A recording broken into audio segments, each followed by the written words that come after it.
విస్తరణ రూపంలో గుణకారం అంటే మనం గుణకారం జనరల్గా ఈ విధానంలో చేస్తాం. గుణకారం చేసేటప్పుడు మనము ఎక్కువగా ఈ విధానంలోనే చేస్తాం. గుణకారం ఈ విధానంలోనే ఇలాగ ఇంటూ పెట్టి ఫైనల్ రాసి చేస్తాం. అయితే విస్తరణ రూపంలో గుణకారం కూడా మనము చేయొచ్చు.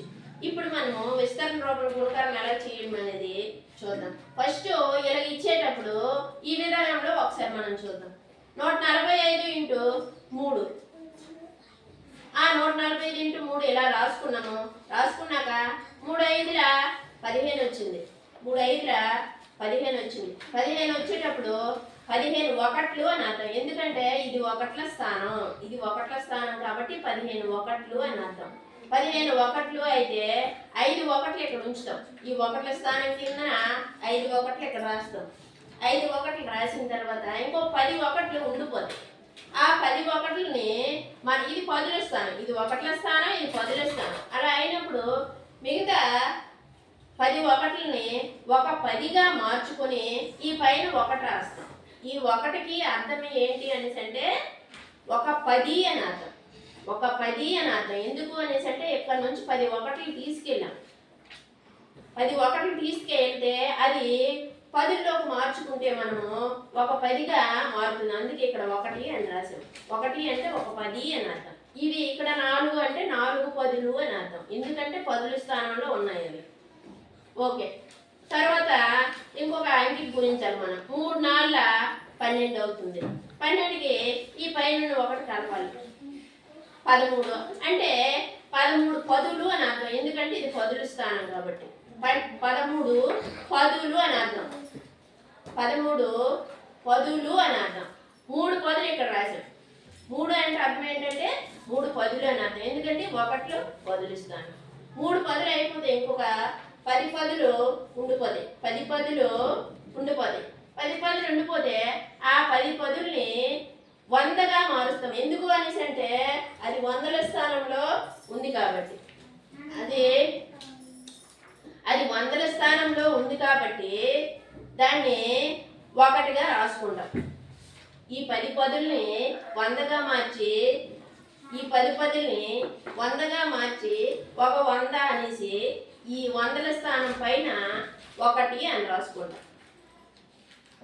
ఎందుకు అనేసి అంటే 100ల స్థానానికి వెళ్ళేటప్పుడు 100లోకే మార్చుకోవాలి. 10 పదులు అంటే ఒక 100 కాబట్టి పైన 1 అని రాసుకున్నాం. ఈ 1 అంటే అర్థము ఒక 100, ఒక 100 అని అర్థం.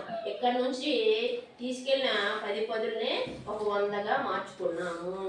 ఇప్పుడు 3 ఒకట్ల 3, 3కి 1 కలిపితే 4.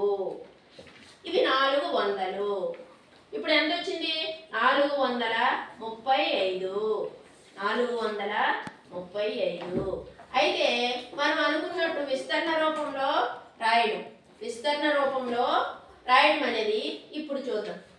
విస్తరణ రూపంలో రాయడం అనేది ఇప్పుడు చూద్దాం. ఇది ఎలాగంటే ఇదే సమస్యని ఇక్కడ రాసుకున్నాము. రాసుకున్నాక 145 ఉంది కాబట్టి ఇది ఒక 100. ఇది ఒక 100 కాబట్టి ఒక 100 అని రాసాం. ఒకవేళ ఇక్కడ 245 ఇస్తే 200 అని రాయాలి. ఇక్కడ 4 పదులు ఉన్నాయి కాబట్టి 40.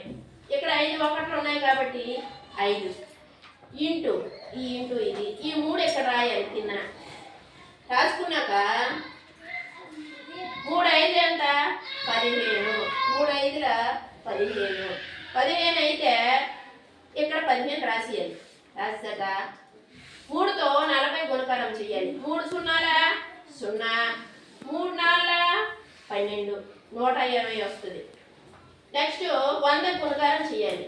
3 సున్నాల 0, మళ్ళీ 3 సున్నాల 0, 3 ఒకట్ల 3, 300 వచ్చింది. 300, 120, 15, 3 సంఖ్యలు అనేవి వచ్చినాయి. ఇప్పుడు ఈ 3 సంఖ్యలు అనేవి మనం కలుపుకోవాలి. 300 ప్లస్ 120 ప్లస్ 15. 300కి 120 కలిపితే 420, 420 15 కలిపితే 435. ఇది ఒకేలాగా వచ్చాయి. ఎప్పుడు కూడా గుణకారము ఎన్ని ఈ విధానం చేసినా ఈ విధానం చేసినా ఒకటే సమాధానం అనేది వస్తుంది. కానీ మనకి రెండు విధానాలు తెలుసుంటే ఏదో ఒక విధానంలో మనం చేయడానికి అవకాశం ఉంటుంది. ఇవే పెద్ద సంఖ్యలకు కూడా వర్తిస్తాయి. పెద్ద సంఖ్యలకు కూడా వర్తిస్తాయి. పెద్ద సంఖ్యలకు కూడా ఇవి వర్తిస్తాయి. ఈ విధానంలోనే చేయొచ్చు, ఈ విధానంలోనైనా చేయొచ్చు.